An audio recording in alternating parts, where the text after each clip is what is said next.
Okay, good morning students. Welcome on the platform of RPS online classes.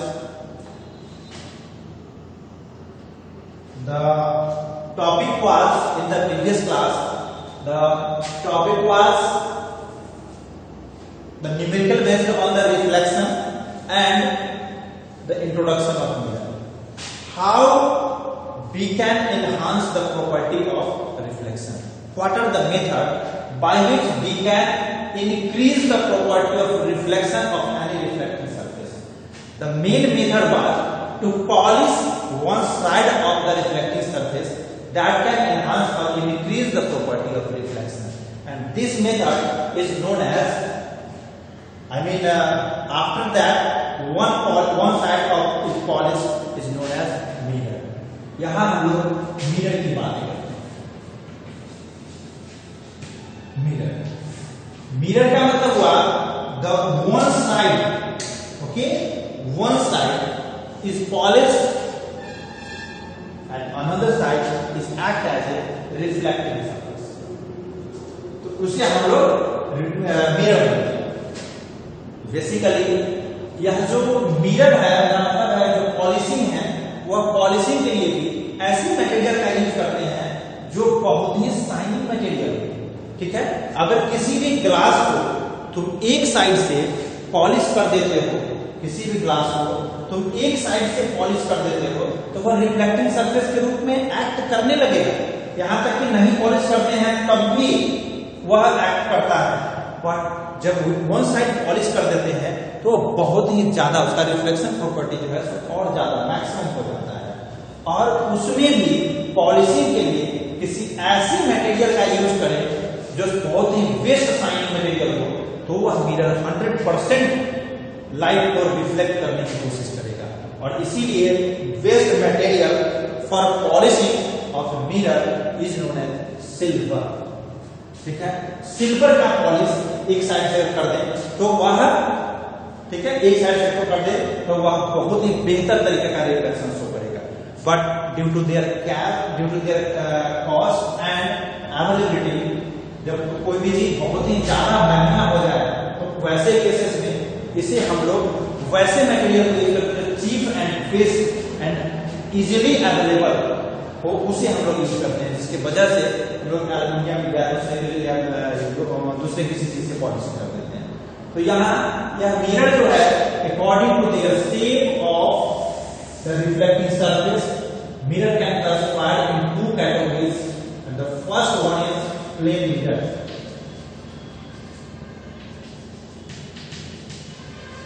Plain mirror, and the second one is spherical mirror.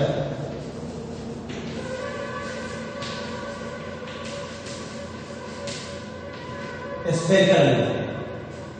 ये plane mirror जो है, यहाँ जो reflecting surface होगा वह plane होगा.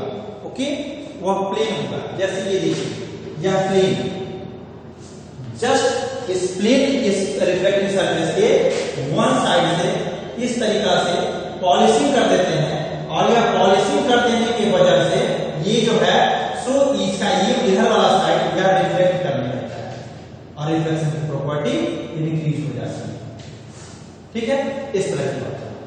यह जो स्फेरिकल मिरर है, इस स्फेरिकल मिरर में तुम यहाँ जैसे एक स्फेयर का मतलब एक गोल इस तरह का, तो इस स्फेयर को टू पार्ट्स में, अगर इस स्फेयर को भी इनसाइड पॉलिश कर दिया जाए इनसाइड, तो मिरर बनेगा. बट एक ही तरह का मिरर होगा और उसे स्फेरिकल मिरर बोलते हैं. तो तुम जानते हो science is known as innovative ideas, the application of innovative ideas. अगर यहाँ पे इनोवेशन नहीं होगा तो हमारा डेली जो लाइफ है वो इजी कैसे होगा. तो क्या किया गया कि इस स्फेयर को दो पार्ट में बांट दिया, मतलब इसको इस तरीका से कट किया गया और यह दो पार्ट में. ठीक है, और इस दोनों पार्ट को, एक को इनसाइड और एक को आउटसाइड पॉलिश कर दिया गया. जैसे देखिए इसको ना आउटसाइड बाहर की तरफ से पॉलिश कर दिया गया. ठीक है, और इसे जो है तो इनसाइड अंदर से पॉलिश कर दिया गया. ठीक है, इसकी वजह से यह जो मिरर है वह दो तरह के हो गए. स्फेरिकल मिरर, स्फेरिकल मिरर के फर्दर दो टाइप्स हो गए. एक टाइप कॉनकेव मिरर और दूसरा कॉन्वेक्स मिरर।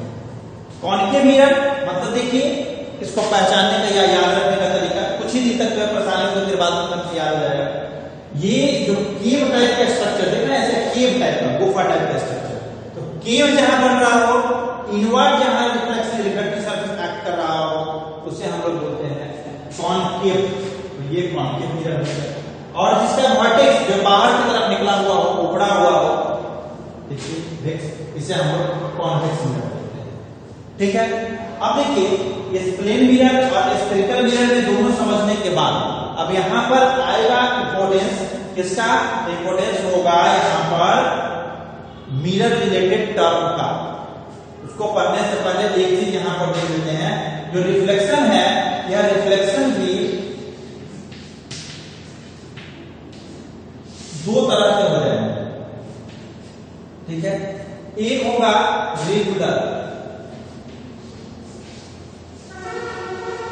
रेगुलर रिफ्लेक्शन और दूसरा होगा इररेगुलर, या कभी उसको डिफ्यूज रिफ्लेक्शन भी बोलते हैं। रेगुलर रिफ्लेक्शन या देखिए इसकी जो सरफेस है या स्मूथ है, ठीक है, तो यहां पर जितने भी रे आएंगे वह सब अगर रेगुलर यहां से इंसिडेंट होंगे तो देखिए इस तरह के बनते जा रहे हैं। यह एक पैटर्न इस साइड से दे सकते हैं। ठीक है, दिख रहा होगा ये इंसिडेंट हुए सारे और इधर एक पैटर्न।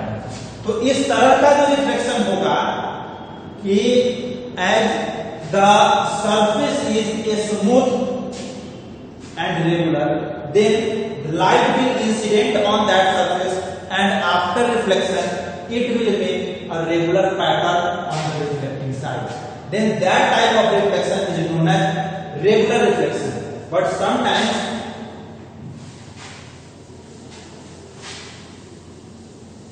कभी-कभी ऐसा हो जाता है कि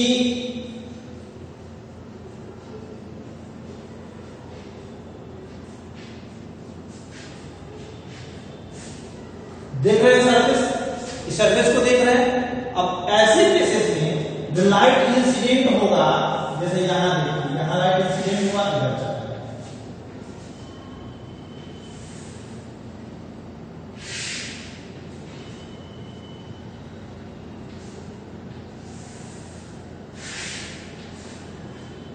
देख रहे हैं कोई रेगुलर पैटर्न नहीं है।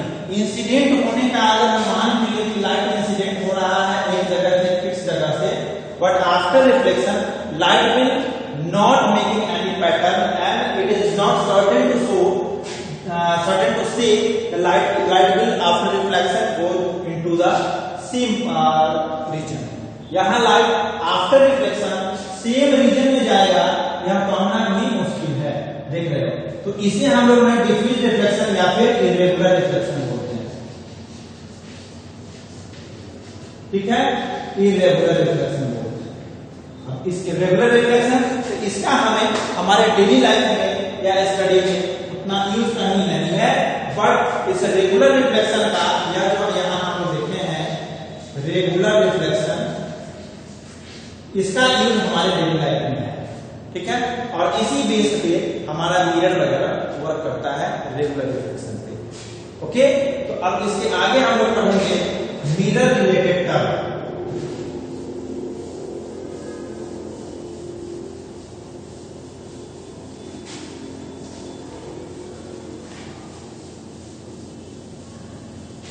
और मिरर रिलेटेड टर्म में सबसे पहले हमें क्या क्या यहाँ पर इंपॉर्टेंट है जो हमें पढ़ना है, वो देखिए। सबसे पहले जो हम लोग देखेंगे ऑब्जेक्ट। ऑब्जेक्ट क्या है?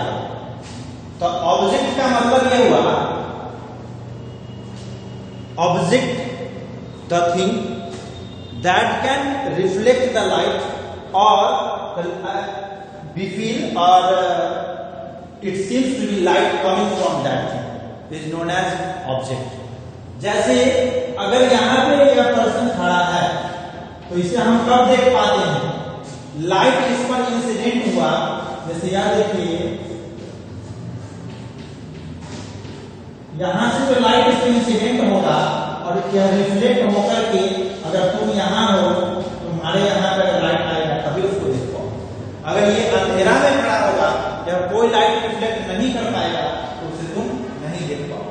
तो यहाँ हम लोग यहाँ इस चीज को हम लोग देखेंगे कि object the thing who can reflect the light or it seems to light coming from that is known as object।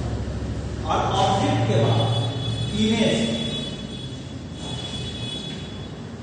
ठीक है, ऑब्जेक्ट के बाद इमेज। इमेज क्या है? तो जब लाइट इंसिडेंट, जैसे कि हम लोग प्लेन मिरर की बात करें तो प्लेन मिरर पर जब लाइट इंसिडेंट होता है और after reflection it will either cut और लाइटली फिल्टर।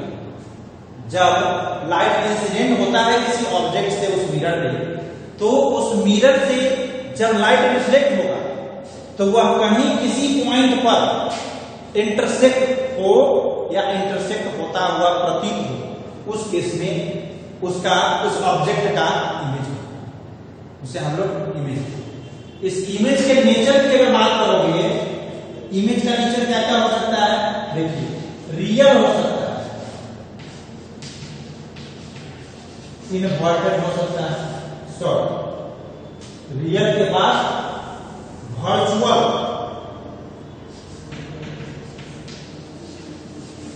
बोल सकते हो या फिर इमेजिनरी बोल सकते हो, ठीक है। उसके बाद इरेक्ट या फिर इनवर्टेड। इमेज रियल तब होगा जब किसी भी मिरर से रिफ्लेक्ट होने के बाद लाइट रे खुद ब खुद इंटरसेक्ट होता हो, मतलब the image form after the actual intersection of light, reflected light रे, then the image is known as real image। If the image is obtained by the enhancing or modification of reflected light ray, then that image will be known as virtual image or imaginary image। अगर किसी भी object का, जैसे ये ऐसा लिखा गया है या ऐसे नहीं करेंगे, ये अगर इस तरह के आदमी को हमने बनाया है तो किसी का इमेज ऐसा ही, जहां पर सर है मतलब हेड ऊपर है तो ऊपर ही रहे, लेग जहां है वहीं रहे। अगर ऐसा इमेज हो तो उसे इरेक्ट इमेज कहते हैं, सीधा इमेज कहते हैं। या ऐसे देखिए, अगर यह इस तरह का ये, ठीक है, तो इसे हम लोग इरेक्ट इमेज कहेंगे। अगर ऐसा हो कि यह उल्टा हो जाए, upside down and down side up हो जाए, तो उसे हम लोग इनवर्टेड इमेज कहेंगे। और उस केस में इस तरह का, ठीक है।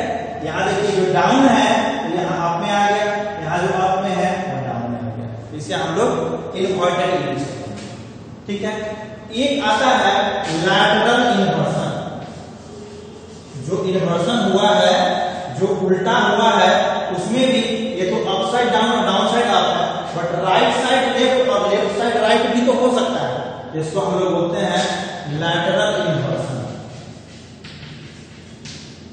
लैटरल इन्वर्सन में क्या है कि राइट साइड, जैसे ऐसे बोर्ड पे लिखा गया हुआ है ऐसे, तो इधर लेफ्ट है इधर राइट है, तो लैटरल इन्वर्सन होगा तो ये हो जाएगा, इधर राइट हो जाएगा इधर लेफ्ट, ठीक है।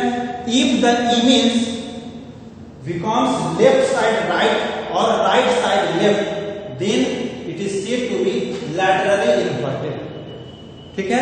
तो यह इस इमेज के नेचर से लगभग इससे जुड़े हुए जो शब्द है, वर्ड है, वो है। तो यह क्लियर हो गया ऑब्जेक्ट के बारे में, इमेज के बारे में, नेचर ऑफ इमेज के बारे में भी देख लिए। अब नेक्स्ट क्लास में हम लोग जो मिरर है, पहले प्लेन मिरर से इमेज फॉर्मेशन कैसे होगा यह देखेंगे, उसके नेचर को देखेंगे। उसके बाद हम लोग स्फेरिकल मिरर के टाइप्स के बारे में देखेंगे और स्फेरिकल मिरर से जुड़े हुए जैसे centre of curvature, radius of curvature, pole, focus, ये सारे चीज को हम लोग देखेंगे। तो आज की क्लास तक सिर्फ इतना ही, फिर नेक्स्ट क्लास में लोग पढ़ते हैं। ओके, तब तक के लिए थैंक यू।